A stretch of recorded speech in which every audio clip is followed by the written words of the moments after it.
Hello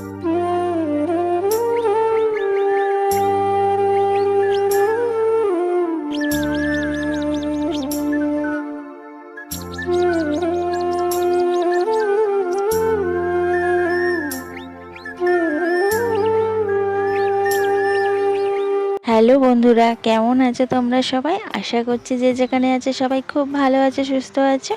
আর আমিও খুবই ভালো আছি। বাবার বাড়ি দিনগুলি বেশ কেটে যাচ্ছে।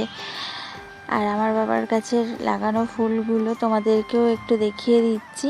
তো কত ফুল হয় এদিকে, তো ফুলের শেষ নেই।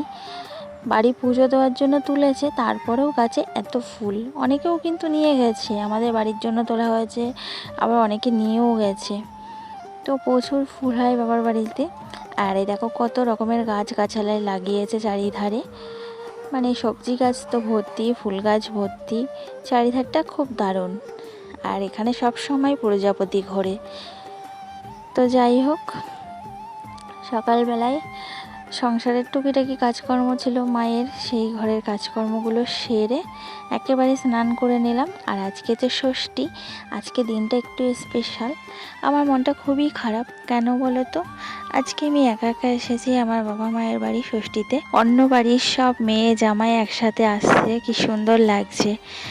আমার কিছু করার নেই, আমার বড়মশাইয়ের ছুটি হয়নি, তার জন্য আসতে পারিনি। অনেক বছরই হলো বড়মশাই আসতে পারে না, আমাকে একা একাই আসতে হয়। আর আমার তো ভাই আছে একটা, আর কোনো দিদি বোন নেই যে আমি এলাম না, বাবা মায়ের কষ্টটা অন্য জায়গায় পুড়ে যাবে। দিদি বোন থাকলে তারা আসলে বাবা মা অতটা কষ্ট পাবে না। তো আমার তো সেরকম দিদি বোন টোন নেই, আমি তো একাই। তার জন্য আমি যদি না আসি তাহলে তো ওরা খুবই কষ্ট পাবে। কারণ প্রত্যেকটা ঘরে ঘরে আমাদের পাড়ায় সব মেয়ে জামাইরা আসছে। অন্তত জামাই না আসুক, মেয়ের বাচ্চা কাচ্চা এসছে, তাতেও তো তারা আনন্দ পাবে, তাই না? তার জন্য মেয়ে ছেলেকে নিয়ে বেরিয়ে পড়লাম বাবার বাড়িতে ষষ্ঠীতে। তো আজকে একটু স্পেশাল মেনু তো হবেই, ষষ্ঠী বলে কথা। জামাই না আসুক, মেয়ে তো এসেছে। তো আজকে মটন বিরিয়ানি করব। আমার মা বিরিয়ানি করতে পারে না, তো বলছিল বিরিয়ানি করার কথা। আর আমার মা না মুরগির মাংস খায় না, তো মটন ছাড়া অন্য মাংস কিছু খায় না, তার জন্য মটন বিরিয়ানি করব। তো সেই সব ব্যবস্থা করছি। আর মা ওদিকে রান্নাগুলো করছে, আর আমি এখানে মাটনটা ম্যারিনেট করে রেখে দিচ্ছি সব রকম মশলা মাখিয়ে।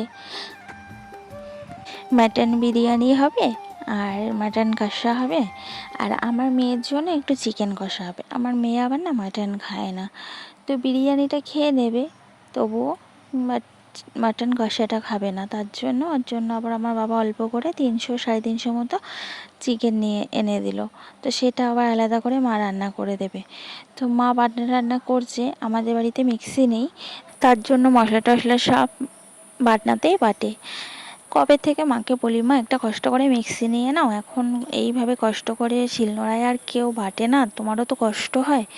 তো শিলনোড়াতেই বাটবে উনি, মিক্সি নেয় না। আর পরিস্থিতিতেও তেমন না, খুবই মধ্যবিত্ত ঘরে, সাধারণ ঘরের মেয়ে আমি, তো বললে তো হবে না। আর দেখতেই পাচ্ছি এখানে উনুনে রান্না হচ্ছে, তো উনুনেই রান্না হয় 12 মাস। আর এখানে কাঠ মজুত করে রেখেছে বাবা বসার জন্য।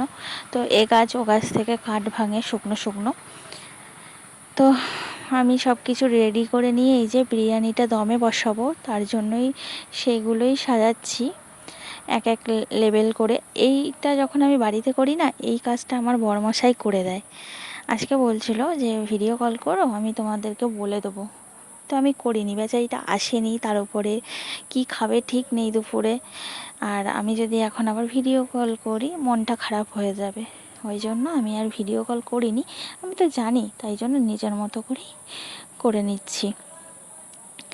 তো আমার মা পারে না বিরিয়ানি বানাতে, জানি না কেমন হবে। বারবার ঠাকুরকে ডাকছি, ঠাকুর যেন খেতে খুবই ভালো হয়, কারণ মায়ের বাড়ি এসে করছি, ওরাও খাবে। নিজেদের মতো করলে খারাপ হলো সে একরকম। ষষ্ঠীর দিন সকালবেলাতে চিড়ে, দই, মিষ্টি, আম, পাকা কাঁঠাল এসব খাওয়া হয়। যেহেতু আমার বর মশাই আসেনি, তার জন্য আর এসব করা হয়নি। জামাই আসেনি যখন, তার চিড়ে, দই, মিষ্টি কে খাবে? আর আমাদের জন্য দই রসগোল্লা বাবা এনেছে, আর আমরা চিড়ি খাইনি, চিড়ে বললাম দরকার নেই করা, একেবারেই বিরিয়ানি খেয়ে নেবো। তো আমার বিরিয়ানিটা দম বসানো হয়ে গেছে, এবার আমি তুলে নিয়েছি, সবাইকে দেবো। আর বিরিয়ানির দারুণ সেন্ট বেরিয়েছিল জানো তো, বিরিয়ানিটা সুন্দর হয়েছিল দেখতেও। তো এখানে আমি এই যে ছাড়িয়ে সব নিচ্ছি, এবার আমি সবাইকে খেতে দেবো। আর বাবাকে বলেছি কলা পাতা কাটতে, অনেক দিন পর কলা পাতায় মাটিতে বসে, এমনি বাপের বাড়ি মাটিতে বসেই খাওয়া হয়, চেয়ার টেবিল নেই, যাই হোক মাটিতে বসে কলা পাতায় বিরিয়ানি খাবো। তোর জন্য বাবা কলা পাতা কেটেছে অনেকগুলো। তো কলা পাতা দিয়ে আজকে দুপুরে সবাই খাওয়া দাওয়া করছি। আর এই দেখো দুপুরে সবাই খেতে বসে পড়েছি, কত সুন্দর লাগছে তাই না, কলা পাতাতে বেশ শাদি বাড়ির মতো। কোনো কিছু অনুষ্ঠান মতো হলে না বাড়িতে, আমি বাবাকে বলি বাবা কলা পাতা কাটো, কলা পাতায় খাবো। কলা পাতায় খাওয়ার মজাটাই কিন্তু আলাদা, কলা পাতায় খাওয়ারের স্বাদ যেন দ্বিগুণ বেড়ে যায়। তোমরা যাই বলো তাই বলো, সবার খাওয়া দাওয়ার পরে আমি আর আমার মা এই যে লাস্টে খেতে বসেছি। তো আমার মা বিরিয়ানি ওই সেন্টের জন্য না মানে খেতে পারে না ঠিকঠাক, তো আমি কম সেন্টই দিয়েছিলাম। তো এই যে খাচ্ছি একটু, আর সঙ্গে দই আর রসগোল্লা আছে লাস্ট পাতে। একটু চাটনি করলে ভালো হতো, সেটা আর হয়ে ওঠেনি, অনেকটাই সময় লেগে গেছিলো। তো খাওয়া দাওয়া সেরে নিলাম, নিয়ে এই যে বসে পড়েছি।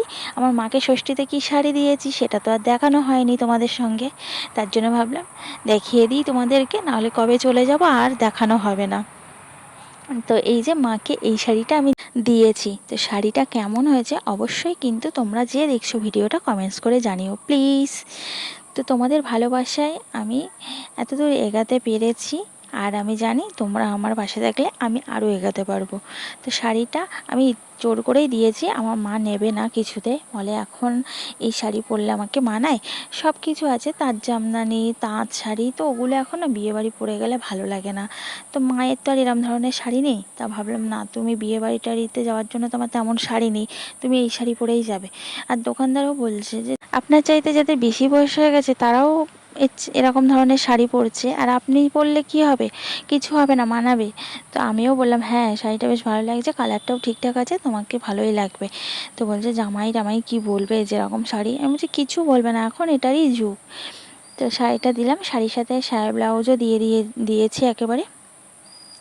ভাবছিলাম একটা কাজ করা ব্লাউজ দেবো এই শাড়িটার সাথে, যাতে ম্যাচ করে পরতে পারে। তো দোকানে একটাও কালারে আসছে না, না গোল্ডেন কালার না এই শাড়ির কালারের, একটাও ব্লাউজ পেলাম না। তাই না পেলে এই যে প্লেন ব্লাউজ নিলাম, গ্লাস হাতা আর সায়া দিয়েছি।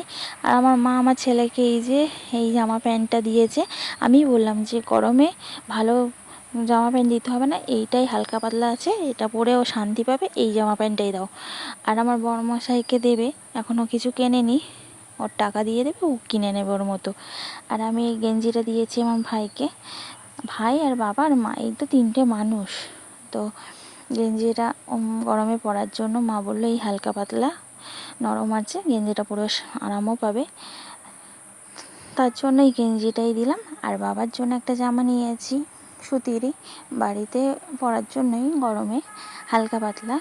তো দুঃখের বিষয় কি জানো, জামাটা না ছোট হয়ে গেছে। তো এই সামান্যই কিছু কেনাকাটা করেছি, মাও করেছে।